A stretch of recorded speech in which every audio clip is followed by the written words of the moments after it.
I don't think my life was anything spectacular. That's like a couple of chapters and it's all gone. And after that, it's talking about more interesting things.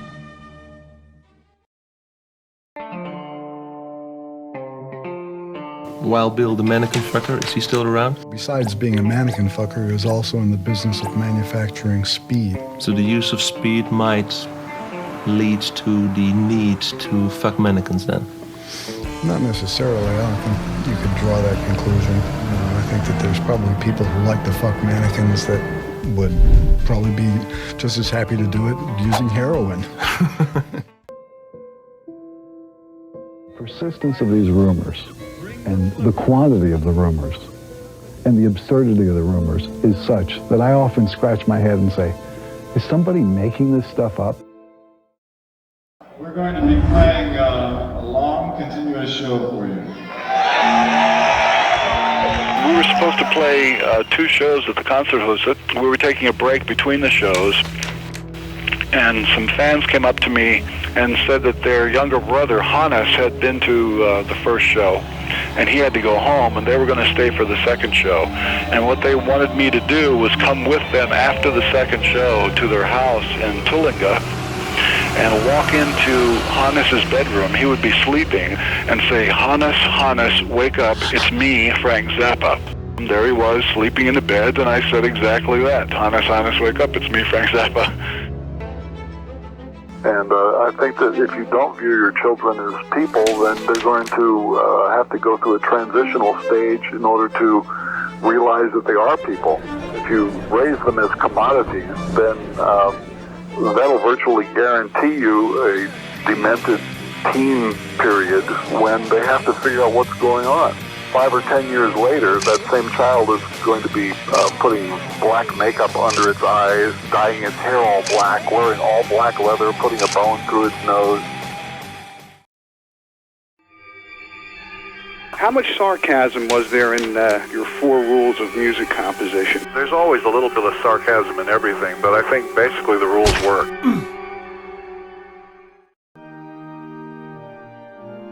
Now I'm going to pray in tongues for a moment. Somaka sede dalamoko, mande kishiti kolora bashata. We have an actual transcript of a Robert Tilton broadcast where you hear what he's saying with these prayer requests and stuff, and it's unbelievable. Faith of $1,000. Oh, Bob, couldn't you say 25? No!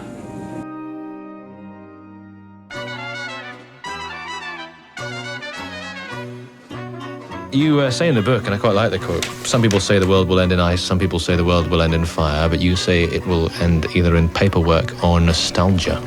Or paperwork connected with nostalgia, or nostalgia for paperwork if we ever get past the paperwork phase of our existence.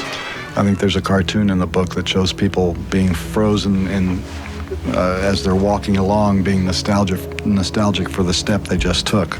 That's why I say the world could end in nostalgia, because if you look at the event and the nostalgia for the event, that cycle, they keep getting shorter and shorter.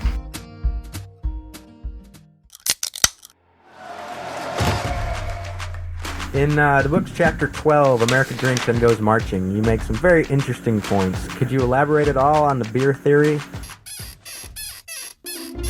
People in this country are fond of statistics and surveys. Take a look at the behavior of people who drink beer. Yeah. People who drink beer tend to do certain types of physical activities and social activities that people who don't drink beer are engaged in. Yeah, that's going on right away. Next topic. Did you realize that a judge in Alabama has declared that secular humanism is, in fact, a religion? Oh. Some people think this is bad news. I happen to think that it's great news. Do you know why? Why? Because for those of us who happen to be secular humanists, it now means that we are entitled to the same tax breaks that the fundamentalists get. Please take advantage of this economic opportunity.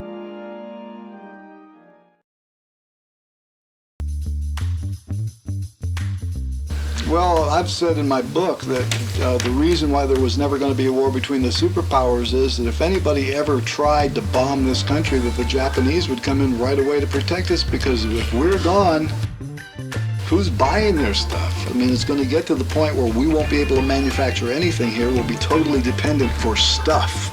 We're barely capable now of reading the instructions that come with the stuff. Shit. Let me quote you something from the book.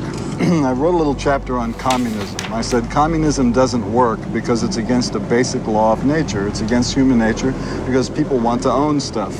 And I said, are we now at the point in America where we are attempting to prove that democracy doesn't work because it is against human nature? In order for democracy to work, people have to participate in it. If it's your nature to be lazy and you don't participate, you will prove that democracy is a failure.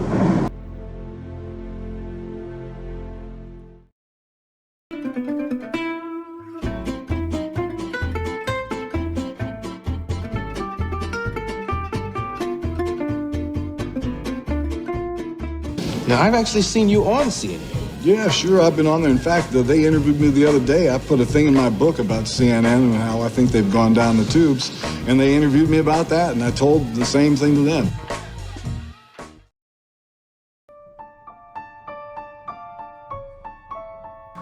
In fact, you end your book with register and vote. Do you realize that the government that we have right now was put in office by only 15% of the eligible voters in this country? Well, I think that it's a good idea because if you don't participate, then we wind up with more goofy little losers.